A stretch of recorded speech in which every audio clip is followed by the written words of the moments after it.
Physical properties, structure और acidity के factor को डिस्कस करने के बाद स्टूडेंट्स आगे चलते हैं, हम डिस्कस करते हैं reactivity and reactions of carboxylic acids. कि स्टूडेंट्स हम ये देखते हैं कि यहाँ पे कार्बोक्सिलिक एसिड किन टाइप्स के रिएक्शंस एग्जिबिट करते हैं। तो सबसे पहले तो स्टूडेंट्स आपको अच्छी तरह पता है कि स्ट्रक्चर क्या है कार्बोक्सिलिक एसिड का। तो 3 तरह के रिएक्शंस उससे एसोसिएटेड होते हैं, यानी कि एक वो तरह का रिएक्शन जिसमें हाइड्रोजन एटम इन्वॉल्व होता है कार्बोक्सिलिक एसिड फंक्शनल ग्रुप का, एक वो स्टूडेंट्स जिसके अंदर हाइड्रोक्सिल ग्रुप इन्वॉल्व होता है, एक वो जिसके अंदर पूरा carboxylic acid functional group involve होता है एज अ होल। यानी कि स्टूडेंट्स हम स्टार्ट करते हैं 1 बाय 1 रिएक्शंस को। सबसे पहले हम रिएक्शंस डिस्कस करते हैं जिनमें हाइड्रोजन एटम इन्वॉल्व होता है of carboxylic acid functional group. तो स्टूडेंट्स स्टार्ट करते हैं reactions involving hydrogen atom of carboxyl group. सबसे पहले तो स्टूडेंट्स आप एक बात याद रखेंगे कि जब आप कार्बोक्सिलिक एसिड को एसिडिक सोल्यूशन के अंदर लेते हैं, यानी कि इसका जब सोल्यूशन प्रिपेयर करते हैं, तो स्टूडेंट्स ये आपके पास आयनाइज हो जाता है इनटू अ एनायन, एनाकेटायन। जो एनायन होता है वो in the form of carboxylate ion होता है, और स्टूडेंट जो केटायन होता है वो आपके पास प्रोटॉन की फॉर्म में होता है।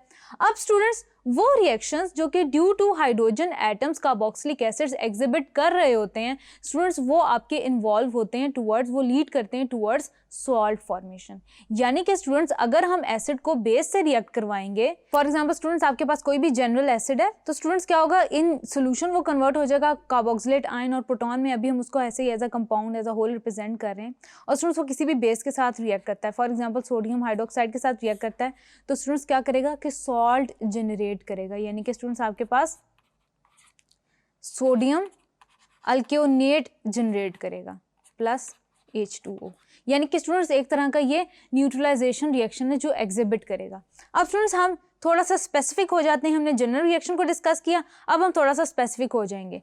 CH3 C double bond O OH, ये स्टूडेंट्स आपके पास इथेनोइक एसिड या एसिटिक एसिड है। ये अगर सोडियम हाइड्रोक्साइड के साथ रिएक्ट करेगा तो it will generate sodium acetate, O negative Na positive, या स्टूडेंट्स आपके पास आएगा सोडियम इथेनोएट, ये इसका स्टूडेंट्स आपके पास IUPAC नेम होगा, प्लस स्टूडेंट्स आपके पास हो गया वाटर, ये स्टूडेंट्स आपके पास सोडियम सॉल्ट हो जाएगी कार्बोक्सिलिक एसिड की या टिपिकली एसिटिक एसिड की। देन स्टूडेंट्स आगे एक और तरह का रिएक्शन है, उसको डिस्कस कर लेते हैं कि आपके पास हाइड्रोजन इन्वॉल्व, यानी कि hydrogen atom of carboxylic acid functional group involve होता है in reactions with carbonates and bicarbonates. Students उनके केस में भी आपके पास सिमिलर सॉल्ट जनरेट हो रहा होता है, यानी कि सोडियम कार्बोनेट के साथ रिएक्ट करेगा, देन स्टूडेंट्स आपके पास जनरेट होगा सोडियम एसीटेट, सोडियम बाइकार्बोनेट के साथ रिएक्ट करेगा, तब भी स्टूडेंट्स आपके पास सोडियम एसीटेट जनरेट होगा। यानी कि स्टूडेंट्स ये आपके पास प्रोनाउंस्ड रिएक्शंस हैं। देन स्टूडेंट्स आपके पास एक रिएक्शन आता है मेटल के साथ। मेटल के साथ भी जब स्टूडेंट्स आप रिएक्ट करवाएंगे